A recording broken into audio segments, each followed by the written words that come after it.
پیدا ہوئی. اس حوالے سے موٹر وے سمیت کئی شاہراہیں بھی پانی کے قدرتی راستے کو روکنے کا باعث بنی, جو ایک نیچرل پروسیس ہے پانی کے نکلنے کا. اب اہم سوال ہمارے سامنے یہ کہ اس رپورٹ میں بیان کی گئی کسی بھی وجہ کا تعلق موسمیاتی تبدیلی سے نہیں ہے. یہ موسٹلی ہماری اپنی انکمپیٹنس کا نتیجہ ہے, یا کرپشن آپ کہہ لیں, جس کو سیلاب کو روکنے میں ظاہر دنیا میں کوئی طریقہ نہیں ہے اور نہ ہی روکا جاتا ہے. دنیا میں فلڈ کو کنٹرول کرنا کہیں بھی اتنا آسان نہیں ہے, لیکن ہمارے اینڈ سے کیا خامیاں ہیں ہم اس کی بات کر رہے ہیں اس وقت, جس کو آپ فلڈ مینجمنٹ کی اصطلاح استعمال کی جاتی ہے اس کے لیے کہ فلڈ مینجمنٹ کی جاتی ہے. باہر بھی امریکہ کے اندر بھی ہمیں دکھتا ہے کہ فلڈ آتے ہیں, یہ پرابلم ہوتی ہے, لیکن ہم کتنے تیار ہیں, وہ لوگ کیا کرتے ہیں, ہمیں کیا کرنا چاہیے, یہ ایک امپورٹنٹ بات ہے. ہمارے یہاں ایسا کوئی کیا نظام موجود ہے, کیا ہونا چاہیے ان محدود وسائل میں, پاکستان کی کیا کیپیسٹی ہے, اس پر ہم آج بات کریں گے جس سے ہم آئندہ کی صورتحال سے بچ سکیں. ہمارے پاس جو ایکسپرٹس کا پینل موجود ہے, میں ان کا آپ کو انٹروڈکشن کروا دیتا ہوں. یہ روایتی کرنٹ افیئرز ٹاک شو نہیں ہے, لیکن یہ وہ ایشو ہیں جن کو ہمیں اٹھانا چاہیے, جس پہ بات کرنی چاہیے, لیکن انفارچونیٹلی ہمارے یہاں بات جو ہے وہ زیادہ تر سیاسی بحث کے گردی گھومتی رہتی ہے. ڈاکٹر حسن عباس ماہر آبی امور ہیں, اسٹوڈیوز میں ہمارے ساتھ موجود ہیں. Thank you very much for joining us. Ali Tauqeer Sheikh sahab ماہر ماحولیات ہیں, ویڈیو لنک کے ذریعے ہمارے ساتھ موجود ہیں. سید محمود بخاری چیئرمین آل پاکستان کسان فاؤنڈیشن ہیں, کیونکہ زراعت کا بہت بڑا شعبہ جو ہے وہ متاثر ہوگا نقصانات کا اس کے لیے. تو میں ذرا I start with you doctor صاحب, مجھے یہ بتائیے گا کہ یہ جو موسمیاتی تبدیلی ہے, کیا سیلاب کی واحد ریزن یہی ہے یا اور بھی ایشوز ہیں جس کی وجہ سے ہمیں یہ پرابلم فیس کرنی پڑتی؟ دیکھیے, موسمیاتی تبدیلی اس میں کوئی شک نہیں کہ ہو رہی ہے, لیکن یہ جو سیلاب آئے ہیں یہ جس کے لیے ہم ایک وہ ٹرم سمجھتے ہیں انپریسیڈنٹڈ, یہ انپریسیڈنٹڈ نہیں ہے. انپریسیڈنٹڈ وہ ہوتا ہے جو کبھی نہ ہوا ہو, جو پہلی دفعہ ہو رہا ہو, جس کا کوئی ریکارڈ نہ ہو. یہ اس میں کچھ بھی انپریسیڈنٹڈ نہیں ہے. دیکھیے, بلوچستان کے ہل ٹورنٹس بہت پرانا فینومینا ہے, وہ ہو رہے ہیں. دریائے سندھ میں سیلاب آئے ہیں, اس سے پہلے بھی آئے ہیں. 2010 کا ہم سب کو یاد ہے, اس سے پیچھے چلے جائیں تو 1998 کے فلڈز تھے, 1992 کے فلڈز تھے, پھر اس سے پیچھے 1988 کے فلڈز تھے, پھر 95, 98, 2010, 2003, 73, 56, 1929 میسو اسکیل پہ نہیں تھا, اس کی انٹینسٹی یا اس کا ڈیمیج یا ڈیواسٹیشن اس لیول کی نہیں تھی. تو ڈیواسٹیشن اس لیول کی نہیں تھی. پروبیبلی والیوم جو پانی کا تھا مثلا 1929 کا اور 2010 کا تقریباً ایک والیوم تھا, لیکن 1929 کا جو فلڈ ہے وہ دریا سے باہر 1992 نہیں جی, 1929 جی جی ٹھیک ہے, اس بیلٹ کی بات, جی اسی بیلٹ کی, دریائے سندھ کی ہی بات کر رہا ہوں. جس طرح کہ اس میں 2010 میں فلڈ آیا تھا, تو اس وقت دریا جو ہے وہ اپنے بیڈ میں سے باہر نہیں نکلا تھا, لیکن 2010 میں ریور اوولشنز ہوئی تھیں, دریا جو ہے وہ اپنا راستہ چھوڑ کے تو دوسرے شہروں میں گھس گیا تھا. تو بیسیکلی آپ کا جو آپ کے فلڈ ڈیمیجز ہو رہے ہیں نا, اس کے بارے میں بڑی فیمس سینگ ہے کہ floods are the acts of God, flood damages are the acts of man. اور یہ ہمیں یہاں پہ ایکٹس آف مین نظر آ رہے ہیں. ہمارا جو ڈیولپمنٹ ماڈل ہے, بلکہ ماڈلز ہیں, وہ کمپیٹیبل نہیں ہے کمنگ کلائمیٹ چینج کے, اور فار دیٹ میٹر کسی بھی بڑے ایونٹ کو ہینڈل کرنے کے. ابھی آپ نے ذکر کیا انکروچمنٹس کا. انکروچمنٹس جو ہیں وہ ہمارے ڈیولپمنٹ ماڈلز کا سمپٹم ہے, فلڈ کی کاز نہیں ہے. کاز کیا ہے؟ انکروچمنٹ کیوں ہوتی ہے؟ جب آپ ایک بڑے دریا کو ڈیم بنا دیتے ہیں اور اس کے پانی کو روک دیتے ہیں, اور پھر آپ اس میں سے جگہ جگہ سے پانی نکالنا شروع کر دیتے ہیں, بڑی بڑی نہریں بنا کے. اسپل ویز نہیں, نہروں میں جو آپ پانی ڈائیورٹ کرتے ہیں بیراجز لگا کے, اس سے یہ ہوتا ہے کہ دریا کے بیچ میں پانی آنا کم ہو جاتا ہے. 10 سال 20 سال 30 سال پانی نہیں آتا. لوگ اس پر سراؤنڈنگ میں کنسٹرکشن یا وہ انکروچمنٹ شروع کر دیتے ہیں. کیونکہ یہ جو ڈیولپمنٹ ماڈل ہے یہ لوگوں کو فیسیلیٹیٹ کرتا ہے, اٹریکٹ کرتا ہے اور لیور کرتا ہے کہ وہ دریا کے بیچ میں آئیں اور اپنی جو ہے وہ کنسٹرکشن کریں. بٹ ہیونگ سیڈ دیٹ, جب 2010 کی فائنڈنگز آتی ہیں, کمیشن بنتا ہے, تو وہ تو آپ کو اس کی طرف انڈیکیٹ کرتی ہے نا کہ آپ 200 فٹ تک فاصلے تک یہ کنسٹرکشن نہیں کر سکتے. اس کے باوجود پاکستان میں یہ کنسٹرکشن ہوتی ہے, تو اس کا مطلب کوئی سسٹم ایگزسٹنگ سسٹم ہی نہیں تھا نا, کہ کوئی ایڈمنسٹریشن ہوتی جو انہیں روکتی کہ آپ یہاں کنسٹرکشن نہیں کر سکتے چاہے پانی ہے یا نہیں. دیکھیے, جو ایڈوانس ورلڈ ہے نا جس کے بیچ میں یہ کام ہو رہے ہیں, اس میں یہ جس طرح سے ایک انہوں نے فگر دی کہ جناب یہ 200 فٹ کے بیچ میں کنسٹرکشن نہیں ہونی چاہیے.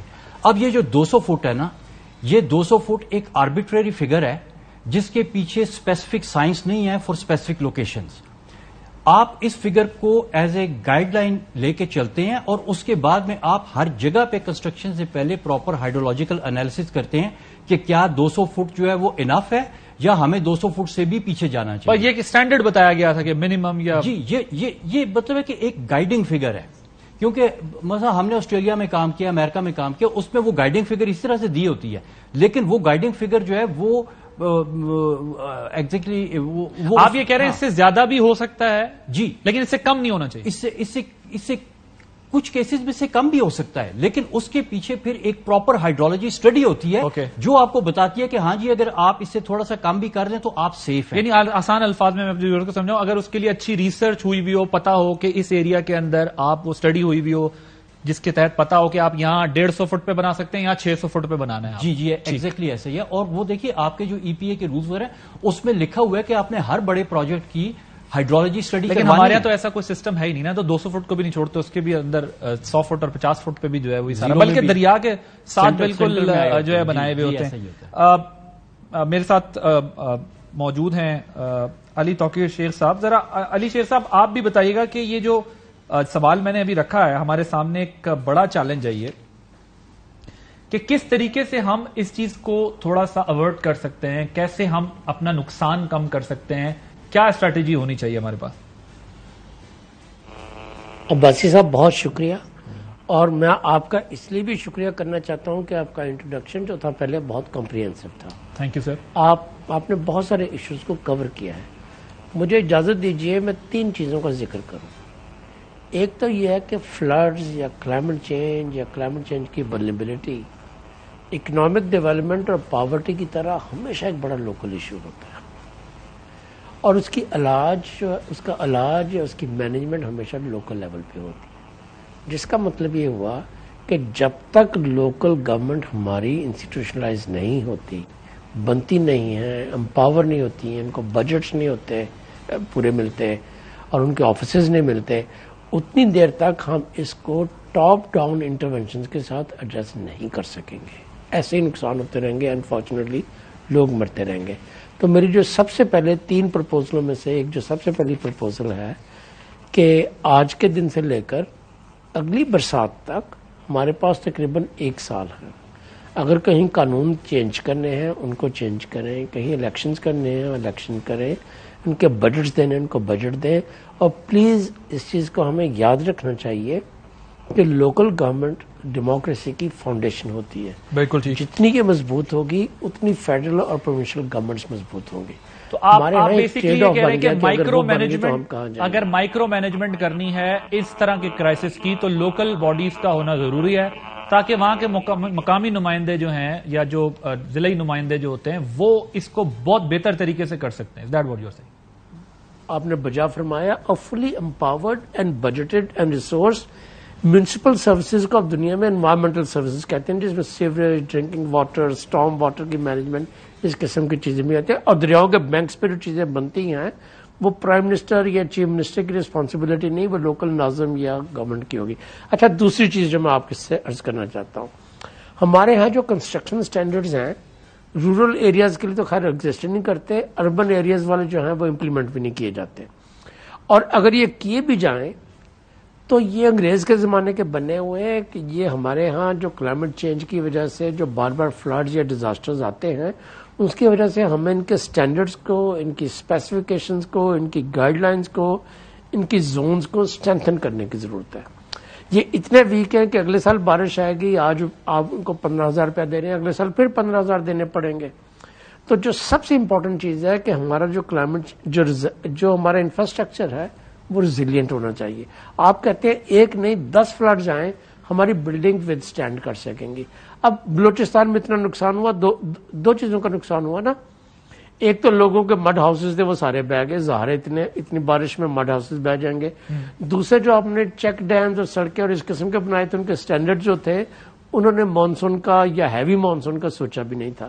تو میری دوسری جو آپ کو سبمیشن ہے کہ اگر آپ لوکل گورنمنٹ بناتے ہیں دیٹس ون ایکٹ، اور دوسرا ایکشن جو ہے آپ کا وہ یہ ہے کہ آپ کے جو کنسٹرکشن کے سٹینڈرڈ ہیں ان کو ریوائز کرنا چاہیے. اب اس کے لیے بھی میرے ہمبل ویو میں پاکستان میں اتنی ٹیکنیکل کیپیسٹی موجود ہے, اتنے انسٹیٹیوشن موجود ہیں صوبوں میں بھی, فیڈرل گورنمنٹ میں بھی, کہ between now and next monsoon ہم اس کو بھی کر سکتے ہیں, تاکہ اگر خدا نخواستہ اگلا فلڈ آئے تو ہماری جو کنسٹرکشن نئی بن کے آ رہی ہو کم از کم وہ محفوظ ہو. اور تیسری چیز آپ نے ابھی اس کا ذکر بھی کیا تھا, میں اس کو تھوڑا سا اور طریقے سے بیان کرنا چاہتا ہوں. پانی اوپر سے نیچے آتا ہے, وہ گریوٹی کے ساتھ فلو کرتا ہے, اس کے راستے میں جو آئے گا وہ بہہ جائے گا, ٹوٹ جائے گا. اس کو روکنا, اس کو ڈائیورٹ کرنا ہمیشہ بہت بہت ایکسپینسو چیز ہوتی ہے. ہم کوئی کوپن ہاگن نہیں ہے, ہم کوئی یورپین کنٹری نہیں ہے کہ ہم ڈائکس لگائیں اور اتنا کنکریٹ اور سیمنٹ لگائیں اور اپنے آپ کو مینج کر لیں. ہم کچا پکا ملک ہے, ہمارا انفراسٹرکچر بھی, ہماری کمیونٹیز بھی, ہماری اکانومی بھی ایسے ہی ہے. تو جو ہمارے لیے گائیڈنگ پرنسپل ہونا چاہیے, جس کو ہر لوکل گورنمنٹ, ہر فیڈرل گورنمنٹ اور ہر ڈسٹرکٹ گورنمنٹ اور ہر پروونشل گورنمنٹ اڈہیر کرے, وہ یہ ہے کہ پانی کے راستے کو obstruct نہیں کرے, اس کے راستے میں نہیں آئے. کوئی ایسی کنسٹرکشن الاؤڈ نہیں ہونی چاہیے, وہ ہوٹل ہو, پلازا ہو, ہیومن سیٹلمنٹس ہو, ولیج ہو, بیریا ہو, ڈیفینس ہو. جو چیز پانی کو بلاک کرتی ہے اس کی اجازت نہیں دینی چاہیے, اور جو ملی ہوئی ہیں ان کو بہت کلوزلی اسکروٹنائز کریں کہ ان میں irregularities کہاں پہ ہیں. چونکہ جو ہمارا نقصان ہوتا ہے وہ فلڈز کی وجہ سے کم ہوتا ہے, خواہ وہ 500% زیادہ بارش ہو رہی ہو, وہ اس لیے زیادہ ہوتا ہے کہ ہم پانی کے راستے میں کھڑے ہوتے ہیں. جب پانی کے راستے میں کھڑے ہونے تو نقصان نے تو ہونا ہے. تو یہ تین میری سبمیشنز ہیں, کلائمیٹ چینج ہو یا نہ ہو, مگر ان تین چیزوں کو اگر ہم اپنی پالیسی کا حصہ بنا لیں, اپنی امپلیمنٹیشن میں لے آئیں, اور جیسے میں نے عرض کیا ان تینوں پہ ایکشن اب سٹارٹ ہو سکتا ہے, اگلے مانسون سے پہلے یہ امپلیمنٹیشن میں آ سکتی ہیں, اور ہم اس کا ویزیبل امپیکٹ دیکھنا شروع کر دیں گے کہ جی کیسے ہمارے ہاں جو ہے ڈیزاسٹر کی جو ولنریبلٹی ہے وہ ریڈیوس ہوتی ہے. ٹھیک ہے, وہ جو نقصانات ہیں وہ کم کیے جا سکتے, وہ موسمیاتی تبدیلی یا بارشوں کا 300-400 گنا زیادہ ہونا, سیلاب کا ہونا, یہ ایک نیچرل پروسیس ہے, لیکن اس میں ہم اپنا نقصان کیسے کم کر سکتے ہیں, آپ اس کی تجویز دے رہے تھے. لیکن پرابلم یہ ہے انفارچونیٹلی یہاں پر تو سرکاری عمارتیں بھی بنی ہوئی ہیں اس واٹر ٹریک پہ. دیکھیے یہ میں نے بات کی ہے آپ کے لیے فیوچر کی کنسٹرکشن کی اور فیوچر کے لیے, مگر کائنڈلی اس چیز کو یاد رکھیے کہ ہمارا غریب ملک ہے. جیسے آپ نے کہا کہ ہماری کنٹریبیوشن امیشن میں بہت کم ہے, مگر انٹرنیشنل سسٹم جو ہے وہ جسٹس پہ بیس نہیں ہے, بالکل جیسے کہ ہمارا ڈومیسٹک سسٹم جسٹس پہ بیس نہیں ہے. تو ہیونگ سیڈ دیٹ, اگر ہم کچھ نوائز کریں تو ہمارے پاس 2 ٹریکس ایسے ہیں جس کے اوپر پاکستان انٹرنیشنل فائنینسنگ کو ایکسس کرنے کی کوشش کر سکتا ہے, اور میرے خیال میں کافی سکسیسفلی. ایک ہم نے سنڈائے فریم ورک سائن کیا ہوا ہے, NDA میں اس کا فوکل پوائنٹ ہے, اس کے تحت ہم نے 7 پرنسپلز پہ سائن آف کیا ہوا ہے, ہم نے ان کو امپلیمنٹ کرنا ہے. ان میں 7th پرنسپل جو تھا اس کی 22 تھی امپلیمنٹیشن کی ڈیٹ, اور 22 سے لے کے 2030 تک چلنا ہے. اس میں ارلی وارننگ سسٹم کی اسٹرینتھنگ بھی شامل ہے, اس میں ریزیلینٹ انفراسٹرکچر بھی شامل ہے. تو ہم سنڈائے فریم ورک کے تھرو ہم کوشش کر سکتے ہیں کہ ہمارے پاس انٹرنیشنل فائنانس آئے. دوسری جو چیز ہے, کلائمیٹ سمٹ ہونی ہے نومبر میں ایجپٹ میں, پچھلے سال گلاسگو میں ہوئی تھی. پاکستان اس وقت گروپ آف 77 کا کو چیئر ہے چائنا کے ساتھ, اور اس سمٹ کا ایک بہت بڑا جو ایشو ہے اس کو لاس اینڈ ڈیمیج کہتے ہیں کلائمیٹ چینج کی ٹرمنالوجی میں. لاس اینڈ ڈیمیج کا سمپل ورڈز میں جو مطلب ہے وہی ہے permanent loss and permanent damage that can not be reversed, جس کے لیے اڈیپٹیشن نہیں ہو سکتی, جیسے گریو یارڈ چلے گیا, جیسے اس قسم کی چیزیں, ٹھیک, آپ کی کوسٹ لائن چلے گی, آپ کے گلیشیئرز چلے گئے. اس کے لیے ہم فائنینسنگ ونڈوز بنانے کی کوشش کر رہے ہیں. گلوبلی بہت زیادہ اس کی لابنگ ہو رہی ہے, پورے ڈیولپنگ کنٹریز جن کو گلوبل ساؤتھ کہتے ہیں اس چیز پہ اکٹھے ہو رہے ہیں. تو ایز اے چیئر پاکستان کی یہ ذمہ داری ہے کہ اپنے ملک کے لیے اور اسی قسم کے باقی ملکوں کے لیے گروپ آف 77 اور ڈیولپنگ کنٹری کا چیئر ہونے کے ناطے اس کا یہ فرض بنتا ہے کہ لاس اینڈ ڈیمیج کے اوپر لیڈرشپ ایکسرسائز کریں, اس پریزنٹ لاس کی بھی اکنامک اسٹڈی کریں, اور اس کو ایگزیجریٹ کرنے کی بجائے ریئلسٹک کریں. ہمیں جھوٹ بولنے کی ضرورت نہیں ہے, اپنی کریڈیبلٹی خراب کرنے کی ضرورت نہیں ہے. ہمارا نقصان بے انتہا ہوا ہے, ہمیں اس میں ایگزیجریشن کی ضرورت نہیں ہے. اس کو کنزرویٹو طریقے کے ساتھ, جس کو آپ سائنٹیفکلی پروجیکٹ کر سکتے ہو, ڈیفینڈ کر سکتے ہو, ٹیکنیکل اسٹڈیز لے کے اگلی جو کاپ ہو رہی ہے نومبر اس سے بچنا ہے، اس میں جائیں، اس کے لیے کیا کرنے کی گلوبل لیڈرشپ ایکسرسائز کریں. سر اب مسئلہ یہ ہے کہ جو رپورٹ 2010 کی فائنڈنگز ہیں وہ بھی بڑی انٹرسٹنگ ہے نا. اس میں بتایا گیا کہ بلوچستان میں تو 960 کلومیٹرز تک کوئی ریڈار ہی نہیں تھا کہ جو اس کو جو ہے وہ ٹریک کر سکے، اور وارننگ سسٹم نہ ہونا بھی ظاہر ہے ایک بہت بڑا مسئلہ ہے نا ہمارے سامنے. کہ اب آپ جو بتا رہے ہیں کہ پاکستان نے ایک سینڈائے میں ایک وہ اس کا سگنیٹری ہے پاکستان کی رسپانسبلٹی، لیکن اس لیول پہ کیا یہاں کوئی بات بھی ہو رہی ہے یا کوئی انگیجمنٹ ہو رہی ہے یا صرف میٹنگز کی حد تک ہوتا ہے؟ میں آپ کے پاس دوبارہ آتا ہوں، لیکن ذرا اب زرعی شعبے کی بات کریں. وہ متواتر سیلاب جو آتے ہیں ان سے ان کو بہت بڑے چیلنجز کا سامنا ہوتا ہے. جو ایمرجنگ سچویشن ہے، کسان کس حد تک اس صورتحال سے نمٹنے کے لیے تیار ہیں؟ محمود بخاری صاحب مجھے بتائیے گا کہ سیلاب یا جو موسمیاتی تبدیلیاں ہیں جو ہمارے سامنے چیلنجز ہیں، ہمارے کسانوں نے بھی کچھ سوچا ہے کہ کوئی ایسی اسٹریٹجی بنائی جائے کہ اس سے نقصان ان کا کم ہو، اور کوئی جس طرح ایڈوانسڈ ممالک کے اندر ہم دیکھتے ہیں کنٹریز میں پلاننگ کی جاتی ہے ایگریکلچر کے لیے، ہمارے کسان بھی اس بارے میں سوچ رہے ہیں یا پھر گورنمنٹ کی طرف سے بھی کوئی آپ کو پلان بھی دیا جا رہا ہے؟ بسم اللہ الرحمن الرحیم. سب سے پہلے تو شکریہ آپ کا کہ آپ نے اس اہم موضوع کے مکمل پروگرام کیا ہے. پہلے میں جو ہے وہ اپنے پاک فوج کے ان شہداء کو خراج تحسین پیش کرنا چاہتا ہوں جو جنرل سرفراز شہید اور ان کے رفقا کو جنہوں نے جام شہادت نوش کیا سیلاب زدہ لوگوں کی خدمت کرتے ہوئے. اور یقین کرو عادل کہ اگر آج پاک فوج نہ ہوتی تو آپ یقین کریں کہ ہم سیلاب زدہ لوگوں کو کوئی پوچھنے والا نہیں تھا. آپ نے جو سوال کی، سوری ایکو ہو رہی آواز میری، اگر جی آڈیو کا غالباً شاید کوئی ایشو ہو رہا ہے، ان کی آواز کلیئر جو ہے وہ نہیں آ رہی. اب آپ سن سکتے ہیں بخاری صاحب مجھے؟ جی اب آپ کو ریپیٹ تو نہیں آ رہی آواز؟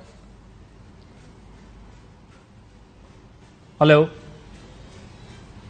غالباً شاید آڈیو کا کوئی ایشو ہے، اس کو ذرا ریزالو کیا جائے. سر یہ بتائیے گا کہ واٹر مینجمنٹ کے حوالے سے جو لوپ ہولز ہیں وہ کیا ہیں جن پہ ہمیں فوری فوکس کرنا چاہیے کہ یہ 2-3 پوائنٹس ہیں جس کو تو فوراً امپلیمنٹ کرنا چاہیے تاکہ ہم اپنے ڈیمیجز کو منیمائز کر سکیں؟ جی سب سے پہلے تو یہ کہ جو آپ کے اولڈ ڈیولپمنٹ ماڈلز ہیں، آپ کی ابھی بھی انویسٹمنٹ انہی ماڈلز کے اوپر ہو رہی ہے جو انوائرمنٹلی اور سوشلی انسسٹینیبل ہیں. تو فرسٹ اینڈ فورموسٹ ہمیں یہ آئیڈینٹیفائی کرنا چاہیے کہ جو ہماری انویسٹمنٹ پرائیورٹیز ہیں وہ کس طرف جا رہی ہیں اور کس طرف جانی چاہیے. ابھی ساری دنیا بات کر رہی ہے نیچر بیسڈ سولوشنز کی. نیچر بیسڈ سولوشنز میں ایک موٹی میں بات کروں گا کہ جو آپ کا دریا ہے نا، دریا کو آپ نے اس کا راستہ دینا ہے. دریا کے فلڈ پلینز میں آپ نے آبسٹرکشنز کو ختم کرنا ہے. دریا جتنا پھیلنا چاہتا ہے آپ نے اس کو اتنا راستہ دینا ہے پھیلنے کے لیے. اب یہ کہ دریا کبھی کبھی بہت زیادہ پھیل جاتا ہے، آبادیوں کے قریب آ جاتا ہے، آبادیوں کے بیچ میں بھی آ جاتا ہے. اب اس کے لیے طریقہ کیا ہے؟ پہلے ہم کیا کرتے تھے کہ یہ آپ کا دریا چل رہا ہے، اس کے ساتھ بند بنا دو، اس کے دونوں طرف بند بنا دو تاکہ دریا پھیل نہ سکے، اور پھر ہم ادھر رہنا شروع کر دیتے تھے. اب ماڈرن ورلڈ میں کیا ہوتا ہے؟ وہ کہتے ہیں دریا کے سائڈ کا بند کھول دو، پانی کو پھیلنے دو. اب ادھر لوگ بیٹھے ہوئے ہیں، لوگوں کے گھر ہیں، اسکول ہیں، سارا کچھ ہے. وہ پھر صرف ان کمیونٹیز کو پروٹیکٹ کرتے ہیں. اس کا طریقہ کیا ہے؟ سمپل طریقہ ہے. ہمیں اس کے لیے کوئی بہت انٹرنیشنل فائنینسنگ کی ضرورت نہیں ہے، ہمیں کوئی اس طرح کے انٹرنیشنل کنسلٹنٹس کی ضرورت نہیں ہے. کامن سینس کے ساتھ یونین کونسل کے لوگ بھی یہ کام کر سکتے ہیں. ابھی مثلا یہ جگہ ہے، اس کے گرد آپ نے اس طرح سے بجائے کہ آپ دریا کے گرد بند بنائیں، آپ اس کے ارد گرد ایک بند بنا دیتے ہیں. جب پانی آئے گا تو اس کے چاروں طرف پانی آ جائے گا لیکن لوگوں کے گھروں میں نہیں آئے گا. اسی طرح سے ان جگہوں کے بیچ میں آپ ہائی گراؤنڈز کریٹ کرتے ہیں. ایک چبوترا آپ نے بنا دیا، ٹھیک ہے، 2 ایکڑ کا آپ نے چبوترا بنا دیا. ابھی وہ لوگ جو جا کے نیشنل ہائی وے کے اوپر اور سپر ہائی وے کے اوپر سندھ میں بیٹھے ہوئے ہیں، اگر ان کے گاؤں کے بیچ میں اس طرح کے چبوترے بنے ہوں جگہ جگہ کے اوپر، تو وہ مٹی کا چبوترا ہے، کوئی اس میں راکٹ سائنس نہیں ہے، کوئی انجینئرنگ نہیں ہے، سمپل مٹی کا چبوترا ہے. اس کے اوپر لوگ جا کے بیٹھ سکتے ہیں. پھر جو آپ کی کمیونٹی بلڈنگز ہوتی ہیں، جس طرح سکولز ہو گئے، کالجز ہو گئے، ٹاؤن ہالز ہو گئے، اسپورٹس اریناز ہو گئے، ان کی فلڈ پروٹیکشن کی جاتی ہے. یا تو وہ ہائی گراؤنڈ پہ بنائے جاتے ہیں اور اگر بنے ہوئے ہیں تو ان کو پروٹیکٹ کر دیا جاتا ہے. اور فلڈ مینجمنٹ اس طرح سے ہوتی ہے کہ آپ نے کمیونٹی کے ساتھ بہت زیادہ کوآرڈینیٹ کرنا ہوتا ہے. کمیونٹی کی آپ نے کیپیسٹی بلڈنگ کرنی ہوتی ہے. کمیونٹی کے ہر گھر کو، ہر ریزیڈنٹ کو پتا ہوتا ہے کہ وہ فلڈ وارننگ کے کون سے زون میں آ رہا ہے. اور وارننگ کے کون سا لیول. بٹ ایسی کوئی جیولوجیکل میپنگ ہمارے یہاں ہوئی بھی ہے؟ دیکھیے ہو سکتی ہے کیوں نہیں ہو سکتی. یہ تو کوئی اتنے مطلب ہے کہ یہ تو اگلے سال سے پہلے ہم یہ کام کر سکتے ہیں, اگلے مونسون سے پہلے. یہ تو مطلب چند ایک مہینے کا کام ہے کہ آپ نے لوگوں کو بتانا ہے کہ بھئی تم گلی نمبر 6 کے مکان نمبر 7 میں رہتے ہو, تو جب تمہیں وارننگ نمبر 2 ملے گی تو تم نے اس کو چھوڑ کے اسکول نمبر 9 کے کمرہ نمبر 10 میں جانا ہے, وہ تمہاری فیملی کی جگہ ہے. اور اسی اسکول کے بیچ میں پرنسپل کا آفس جو ہے وہ فلڈ کنٹرول سینٹر ہے, مالی بابے کا کمرہ جو ہے وہ راشن سٹور ہے, کمرہ نمبر 20 جو ہے وہ کچن بن گیا ہے, اور پوری کمیونٹی وہاں پہ آ گئی ہے. اسی کے بیچ میں جو والی بال کا گراؤنڈ ہے وہاں پہ مرغیوں کے ڈربے رکھ دیے گئے ہیں, اور جو فٹ بال کا گراؤنڈ ہے وہاں پہ گائے اور بھینس باندھ دی گئی ہے. اور اس کے لیے پھر پراپر مینجمنٹ کے. مگر اگر یہ تو آپ ظاہر ہے ویسٹ کی بھی اگزامپل دے رہے ہیں نا, ہم جہاں لیکس کے ساتھ بھی دیکھتے ہیں گھر ہیں, ریورز کے ساتھ بھی گھر بنے ہوئے ہوتے ہیں, ظاہر ہے ان سٹینڈرڈز کو میٹ کر کے وہ بناتے ہیں. پاکستان جیسا ملک تو اس کے وسائل کا بڑا ایشو ہے نا, جتنی ہم بات کر رہے ہیں کہ اتنی پلاننگ کرنے کی ضرورت ہے, یہاں آپ کو پتا یہ خاصا مشکل ہوگا. ایسا کیوں نہیں ہوتا کہ اس ریور بیڈ کے سراؤنڈنگ میں آپ کی پاپولیشن ہی نہ ہو؟ دیکھیے پاپولیشن آپ انہیں شفٹ کریں تھوڑا دور. دیکھیے پاپولیشن اتنی زیادہ ہے کہ پاپولیشن کو ادھر سے نکالنا جو ہے وہ ایک کافی مشکل کام ہے, کیونکہ اگر آپ نے پاپولیشن کو نکال کے کہیں اور ریلوکیٹ کرنا ہے تو اس ریلوکیشن کی کاسٹ بہت زیادہ ہے. آپ کے دیکھیں شارٹ ٹرم اور لانگ ٹرم پلان ہونا چاہیے.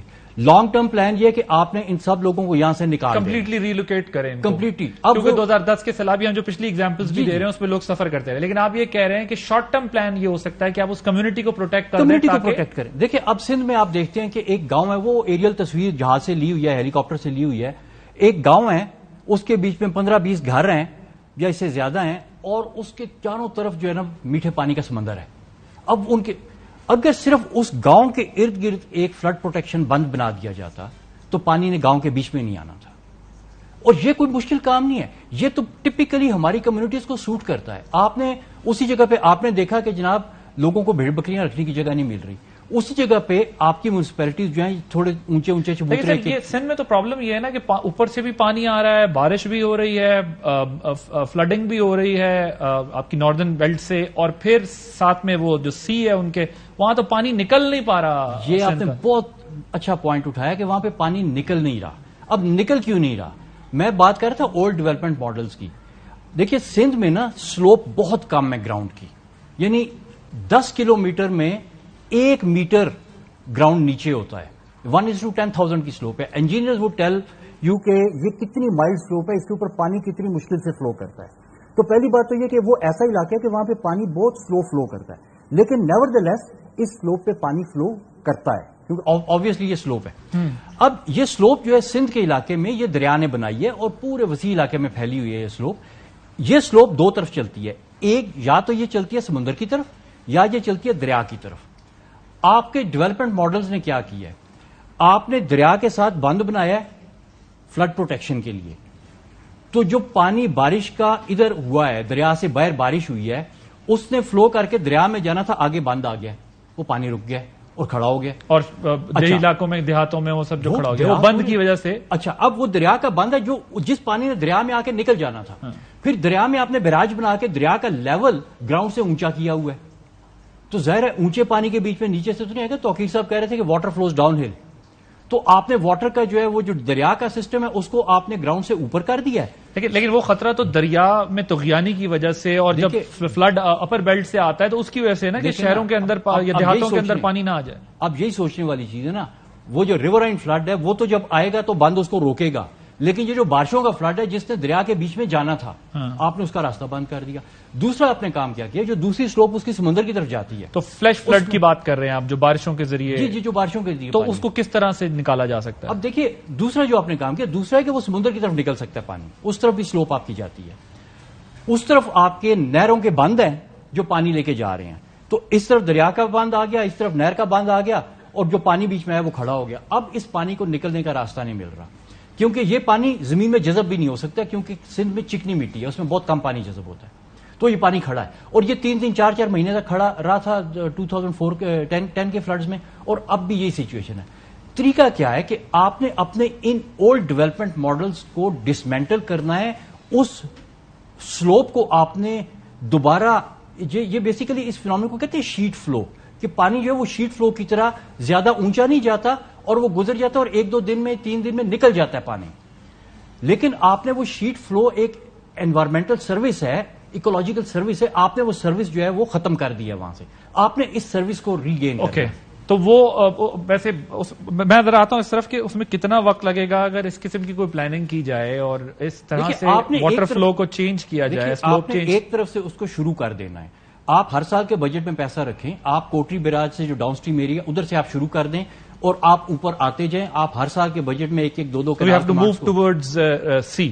جی, آپ نے صرف اس جگہ پہ جو آبسٹیکلز آپ نے کھڑی کر دی نا, آپ نے ان آبسٹیکلز کو لیول آف کرنا ہے. پھر یہ پانی کھڑا ہونے کی مصیبت ختم ہو جائے گی. اور آپ جب ایک طرف سے مثلا آپ نہر کا بند ختم کر رہے ہیں تو آپ نہر بھی ختم کر رہے ہیں. اس نہر نے جن لوگوں کو پانی دیا ہوا ہے اس کا آپ کا کیا آلٹرنیٹ ہے؟ وہ پانی پھر پائپ میں جائے گا لوگوں کے پاس. پوری دنیا میں ماڈرن اریگیشن آج کل پائپس میں ہو رہی ہے. آپ نے اس چیز کو فیز ان کرنا ہے, اس چیز کو فیز آؤٹ کرنا ہے. آپ 10 سال کا بلکہ اس سے تو واٹر کی بہت بچت ہوتی ہے, پانی آپ اپنا سیو کرتے ہیں بہت زیادہ, جو آپ کے پاس وہ سینرجسٹک ہے. جن کنٹریز میں ایشوز ہے. ایک بریک لیتے ہیں, بریک کے بعد پھر ذرا کسانوں کا احوال پوچھیں گے کہ وہ اس جو سچویشن ہے, ایمرجنگ سچویشن ہے, اس سے نمٹنے کے لیے کیا کریں گے آفٹر دس بریک. جی ویلکم بیک. اب مسئلہ یہ ہے کہ 2050 تک جو ہے جو پلاننگ کی گئی اس میں موسمیاتی تبدیلیوں سے دنیا کی جو ٹوٹل ایگریکلچر کی پروڈکشن ہے وہ 17% افیکٹ کرے گی, یعنی 17% زرعی پیداوار متاثر ہو جائے گی. یہ پوری دنیا کے لیے ہے. لیکن پاکستان جو ہے وہ پہلے بھی ہمارے سامنے بہت مسائل ہیں وہاں, اس میں سے یہ بھی, اور ہم ایک چیز کو ریئلائز نہیں کر رہے. ابھی تک کی جو اسسمنٹ ہے وہ $11 ارب کی ہے جو ہمارا نقصان ہو چکا ہے. فائنینشیل لاس, جس میں انفراسٹرکچر آپ کا تباہ گیا ہے, ایگریکلچر آپ کی خراب ہوئی ہے, آپ کے لیے اور بہت سارے پرابلمز کریٹ ہوئے ہیں اس فلڈ سے. آگے پوری اسسمنٹ ہوگی تو پتہ چلے گا کہ یہ کیا ہے. ظاہر ہے آپ ایکسپورٹس کرتے ہیں, آپ کی اپنی فوڈ کی ریکوائرمنٹ ہے ڈومیسٹک, وہ کس طرح پوری ہوگی اگر آپ کی فصلیں تباہ ہو جائیں گی, آپ کو امپورٹ کرنا پڑے گا, بہت سارے مسائل ہیں. یہ مجھے بتائیے گا محمود صاحب کہ یہ جو سچویشن ہے, اب کوئی ایک جو ٹیکنالوجی کا استعمال ہے, ہمارے کسان بھی سوچتے ہیں کہ جی ٹھیک ہے ہمیں اب اس طرف جانا چاہیے کہ ہم اپنا نقصان خود سے کم کر لیں. کب تک حکومتوں کو یا ذمہ دار ٹھہرایا جا سکتا ہے؟ خود سے بھی کوئی اسٹریٹجی بنانے کی بات ہو رہی؟ جی عادل, میں گزارش یہ کرتا ہوں کہ آپ یہ دیکھیں کہ یہ کوئی ابھی کی بات نہیں ہے, یہ 75 سال کا قضیہ ہے جو چلتا آ رہا ہے. زراعت کبھی بھی جو ہے حکومتوں کی پرائرٹی نہیں رہی, زراعت کی طرف توجہ نہیں دی جاتی رہی, اور نہ ہی کبھی میڈیا میں اس طرح سے پروگرام جو ہوتے ہیں. جب تک اس کو نیشنل ڈیبیٹ کا آپ حصہ نہیں بناؤ گے تو آپ یقین کریں کہ اب آنے والا جو وقت ہے اس میں اللہ معاف کرے کہ قحط سالی کے علاوہ اور کوئی چیز نظر نہیں آ رہی. آپ یہ دیکھیں کہ اس سیلاب سے, اس قدرتی آفت کو آسیب بنانے میں کس کا کردار ہے. ہم آگے کی تو بات کرتے ہیں لیکن اس بات کو ہم بھول جاتے ہیں کہ یہ سب کچھ کس کے ذمے, کسی کے ذمے تو ڈلے گا کہ ہم ہر چیز اللہ کے سپورٹ کر دیں کہ یہ اللہ کی مرضی تھی, اور ہم یہ کہہ دیں کہ یہ کلائمیٹ چینج تھا موسمیاتی تبدیلی کی وجہ سے. ہرگز ایسا نہیں ہے. آپ یہ دیکھیں کہ موسمیاتی تبدیلیوں کی وجہ سے اور بہت سے ممالک ہیں. میں ابھی دیکھ رہا تھا کہ ہمارے نیبر کنٹری میں راجستھان میں اب بارشیں ہوئی شدید, لیکن 4000 لوگ صرف متاثر ہوئے, اور وہاں پہ ان کے جب دیکھا کہ یہ کیوں اتنے کم لوگ افیکٹ ہوئے تو 716 ڈیم انہوں نے بڑے چھوٹے وہاں پہ بنائے ہوئے ہیں, اور ڈیم ابھی بھی ان کے خالی پڑے. ہم اس مرض کا علاج جو ہے اس کی طرف نہیں جاتے. 2010 میں سیلاب آیا, ایک کمیشن بنا, اس نے سفارشات دی, تو کس نے عمل کیا؟ میں کس کے ہاتھ پہ اپنا لہو تلاش کروں؟ میں کس کو مورد الزام ٹھہراؤں؟ آج میری وہ چیخیں, میری وہ آہو بکا کون سن رہا ہے؟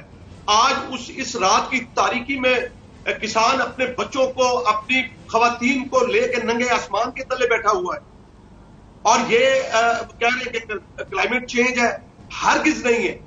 ان کو مجھے بتائیں کہ 14 جون سے بارشیں شروع ہوئی, اور جو جتنے اپنے ادارے تھے انہوں نے انفارم کیا, تو کیا انہوں نے کیا؟ آج آپ کے پاس کپاس تقریباً ختم ہوگی سندھ کے اندر, جو تھوڑی بہت بلوچستان کے اندر ہوتی تھی وہ بھی ختم ہو گئی, ڈیٹس چلی گئیں, بنانا, یہ جو فروٹس تھے یہ بڑا نقصان ہوا ہے جس کے اوپر بڑا ریلائنس ہوتا ہے سندھ میں, جو زراعت کا شعبہ ہے اس کا.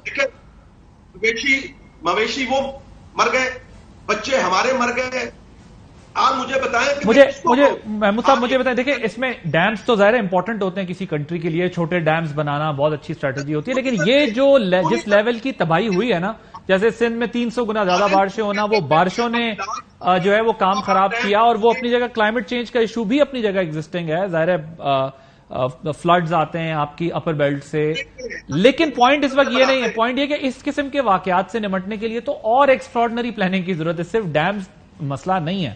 لیکن اب آپ یہ بتائیں کہ کسان بھی مثال کے طور پہ کاشت میں تبدیلی کے لیے کیا کر سکتے ہیں، اپنی جو بجائی ہوتی ہے، کٹائی ہوتی ہے، اس کی ٹائمنگ کو کس طرح اوپر نیچے کر سکتے ہیں، کراپ ورائٹی کس طرح سے چیز ہو سکتی ہے، پاکستان میں کسانوں کو سینسٹائز کس طرح کیا جائے، انہیں بھی اویئرنیس دی جائے کہ ہم اس قسم کے مسائل سے گزرتے ہیں تو ہمیں یہ اسٹریٹجی بنانی چاہیے تاکہ ہمارا نقصان کم ہو۔ جی میں آپ کو بتاتا ہوں، گزارش یہ ہے کہ ہمارا جو ایگریکلچر ڈپارٹمنٹ ہے وہ بتاتا ہے، ہم اس کے مطابق اپنی فصل کی کاشت جو ہے کرتے ہیں اور اس کے مطابق، لیکن آپ یہ دیکھیں کہ کسان کے ذمے یہی کام ہے کہ وہ محنت کرے، وہ 50 ڈگری پہ کھڑے ہو کے بھی محنت کرتا ہے۔ آپ مجھے بتائیں کہ آپ کے ملک کو جب 28 مئی کو پابندیاں لگی تو آپ کو کسان نے فوڈ کی کمی نہیں ہونے دی، 9/11 کو پابندیاں لگی تو ہمارے ملک کے اندر خوراک کی کمی نہیں ہوئی۔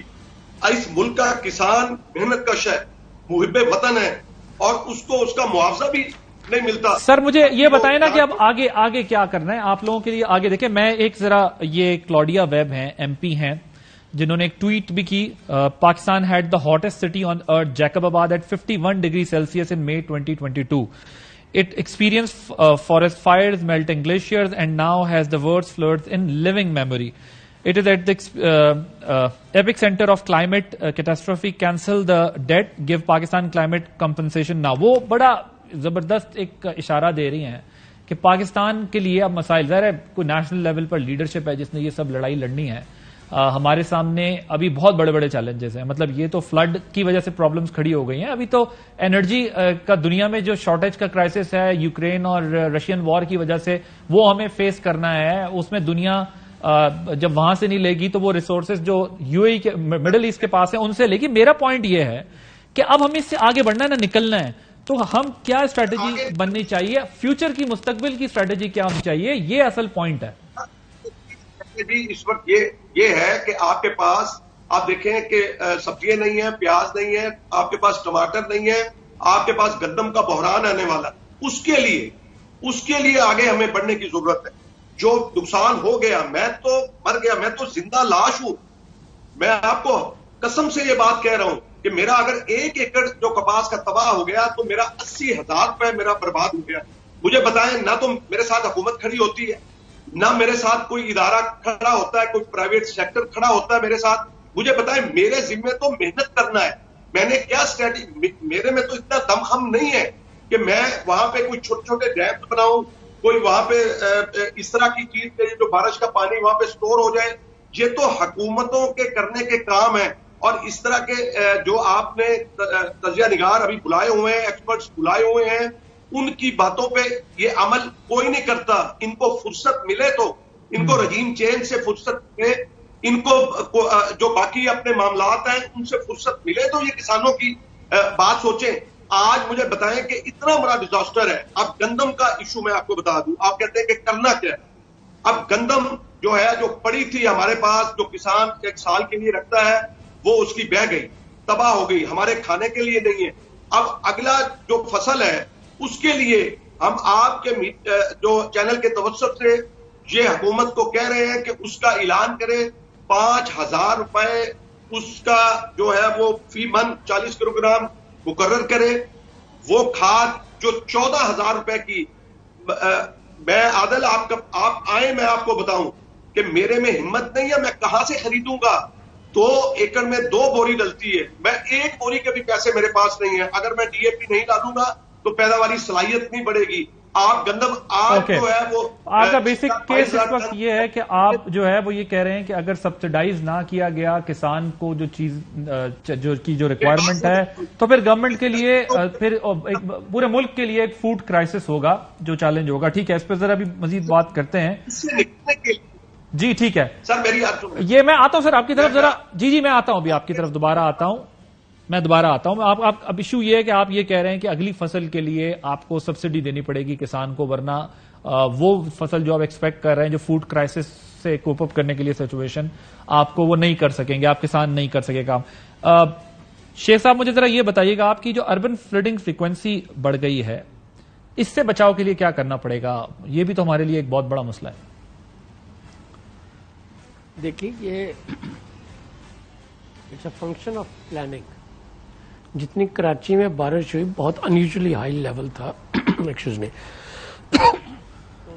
فلڈنگ کا ہونا بڑا انڈرسٹینڈیبل تھا, مگر اسی قسم کی بارش لیٹ سے اگر وہ لندن میں ہوئی ہوتی تو کسی کو پتہ بھی نہیں چلتا کتنی بارش ہوئی ہے. کیوں؟ انہوں نے اپنے انفراسٹرکچر پہ انویسٹ کیا. اب ہم یہ چاہتے یہ ہیں کہ حکومت سارا کچھ کرے مگر ہم کوئی چیز نہ پے کرے. ابھی یہ آپ کے جو دوسرے گیسٹ ایگریکلچر کی بات کر رہے تھے, میں ابھی آپ کے عرض کرنا چاہتا ہوں کہ آپ کے پاس جو آپشنز ہیں, یا ڈس انویسٹ کریں, ایگریکلچر سے نکل جائیں, بہت بے روزگاری ہوگی, لوگوں کا اسکل سیٹ بڑھائیں, بہت زیادہ نالج بیسڈ اکانومی کی فاؤنڈیشن رکھیں, تو آپ ایگریکلچر کی انپریڈکٹیبلٹی سے نکل جائیں. اچھا, یا آپ نے ڈس انویسٹ کیا, یا آپ انویسٹ کریں کہ آپ کا انفراسٹرکچر ٹھیک ہو, آپ ان چیزوں کی کاسٹ لیں. آپ پانی مفت کیوں دیتے ہیں؟ ہر کوئی ٹیکس دیتا ہے, ایگریکلچر ٹیکس کیوں نہیں ہوتا, واٹر ٹیکس کیوں نہیں ہے, ان کو مفت پانی کیوں ملتا ہے؟ مجھے کیا ضرورت ہے کہ میری سیلری میں سے ٹیکس کٹے اور ان کے لیے ڈیم بنے, اور وہ ڈیم کے پیسے پانی کا بینیفٹ کون لے گا؟ رچ فارمر لے گا جو ابھی بھی لیتا ہے. ٹھیک ہے نا؟ تو جو ایکوٹی ہے سسٹم میں اس کو لانے کی ضرورت ہے. اگر سٹیز کی ورٹیکل گروتھ نہ ہو اور ایکسپینشن ساری جو ہے وہ لو لائنگ ایریا میں ہو, جہاں پہ غریب غربا رہتے ہوں اور سارا پانی کا فلو ادھر ہو, تو اربن فلڈنگ تو ہوگی. عرض کرنے کا مقصد یہ ہے کہ سب سے پہلے آپ سوسائٹی کے اپنے کچھ پرنسپلز کو ڈیفائن کرتے ہیں یا ڈیسائیڈ کرتے ہیں. آپ نے کہا جی میرا جو ڈیولپمنٹ ماڈل ہے وہ انکلوسیو ہے, میں کسی کے ساتھ ڈسکرمنیشن نہیں کروں گا. اس کی بیسس پہ آپ کہتے ہیں کہ جو لینڈ مافیاز کو میں فری رائڈ نہیں ہونے دوں گا, میں سٹیز کی ورٹیکل گروتھ کروں گا. جب میں ورٹیکل گروتھ کروں گا تو میرا ڈیولپمنٹ کا جو پرنسپل ہوگا یہ مکس پلاننگ ہوگی, جس میں نیچے اگر آفیسز ہیں تو اوپر ہاؤسنگ بھی ہو سکتی ہے, لوگوں کو 10-10 میل جو ہے نا وہ ٹرانسپورٹیشن پہ نہیں آنا پڑے گا.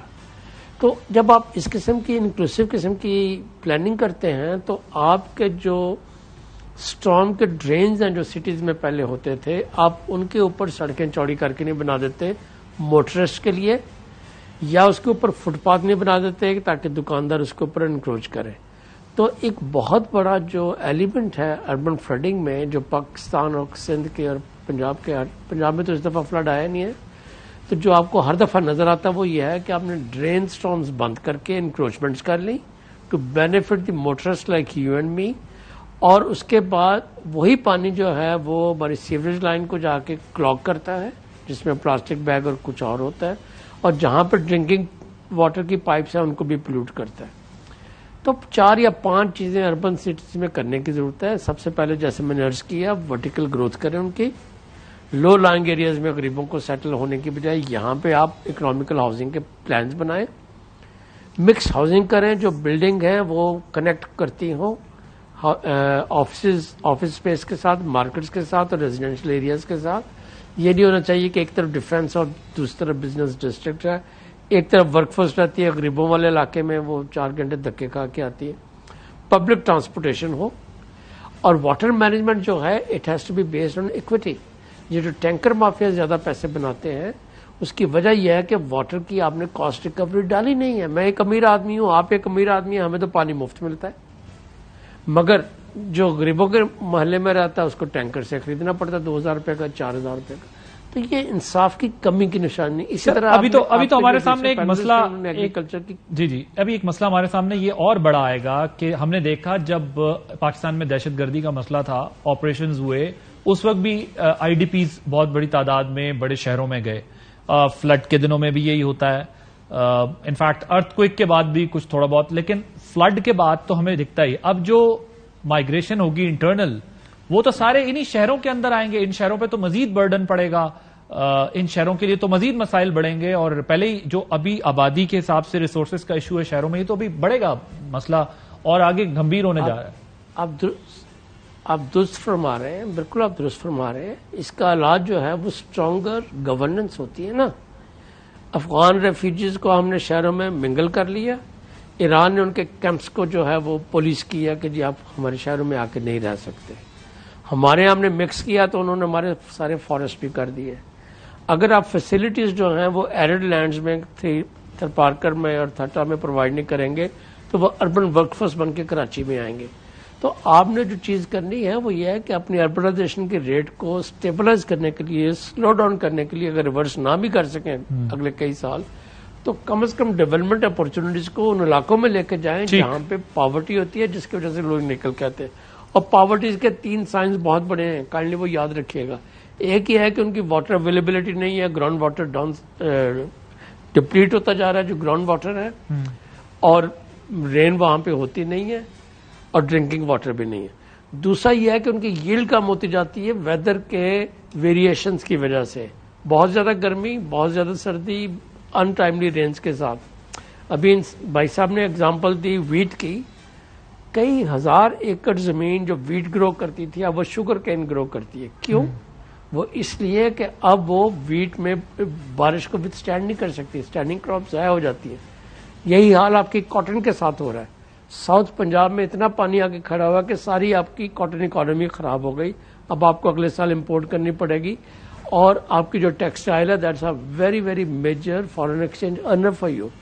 سو آپ جو کام کرتے ہیں میرے حساب سے وہ یہ ہے کہ اپنی پالیسی کو تھوڑا سا لانگ ٹرم کرتے ہیں. پاکستان ایک عجیب ملک ہے, اس میں واٹر اتنی زیادہ کوانٹٹی میں اویلیبل ہے کہ شاید آپ کو معلوم نہیں کہ پاکستان میں پر کیپٹا واٹر اویلیبلٹی جو ہے ایران سے بھی زیادہ ہے, افغانستان سے بھی زیادہ ہے, انڈیا سے بھی زیادہ ہے, چائنا سے بھی زیادہ ہے, جرمنی سے بھی زیادہ ہے. مگر ویسٹ اتنا زیادہ ہے کہ ہم فری واٹر پرووائڈ کرتے ہیں. 2/3 آف کنٹری کو پانی نہ پینے کے لیے ملتا ہے, نہ انڈسٹری کے لیے ملتا ہے, نہ ایگریکلچر کے لیے ملتا ہے. اس کو ایلیٹ کیپچر کہتے ہیں. تو اس چیز میں ایک فیئرنیس اور واٹر جسٹس لانے کی ضرورت ہے. پاکستان میں واٹر کی کمی نہیں ہے, واٹر جسٹس کی کمی ہے, واٹر کی پرائسنگ کی کمی ہے, اور اس کاسٹ کی ریکوری کی کمی ہے جس میں ہم ہر سال اتنی سبسڈی ڈال رہے ہیں. میرا خیال ہے $2.2 بلین کی سبسڈی جا رہی ہے ایگریکلچر سیکٹر میں, اور اس کے اوپر ابھی ہم یہ سن رہے تھے کہ جی آپ ہمیں سبسڈی دیں ایک پرائز ایک کراپ کے لیے یا کسی اور crop. Right, I have to take a break ہے. بریک کے بعد پھر ذرا یہ اس کا بھی جواب دیں کہ مزید سبسڈی پاکستان کیسے دے سکتا ہے, کیسے دے گا, اور جو بڑی اچھی اگزامپل علی توقیر شیخ صاحب نے بیان کی ہے کہ کیسے ہم واٹر کو یوٹیلائز کر سکتے ہیں جس کا پر کیپٹا واٹر زیادہ ہے لیکن اس کی مینجمنٹ ٹھیک نہیں ہے, اور کچھ اور ایشوز پہ بات کریں گے ایک بریک کے بعد. Welcome back sir, we are running out of time, ہم بس 2-3 منٹ ہیں. آپ اگر کنکلوڈنگ ریمارکس دے سکے کہ کیا ہمیں کرنا چاہیے اس صورتحال میں. دیکھیے ہمارے پاس اپرچونٹی بہت زیادہ ہے. یہ جو کلائمیٹ چینج ہے نا وہ ہمارے لیے زیادہ ٹیمپریچر اور زیادہ پانی لے کے آ رہا ہے, اور ایگریکلچر سیکٹر میں یہ بہت بڑی اپرچونٹی ہے. زیادہ پانی اور زیادہ ٹیمپریچر کے ساتھ ہم زیادہ اناج پروڈیوس کر سکتے ہیں.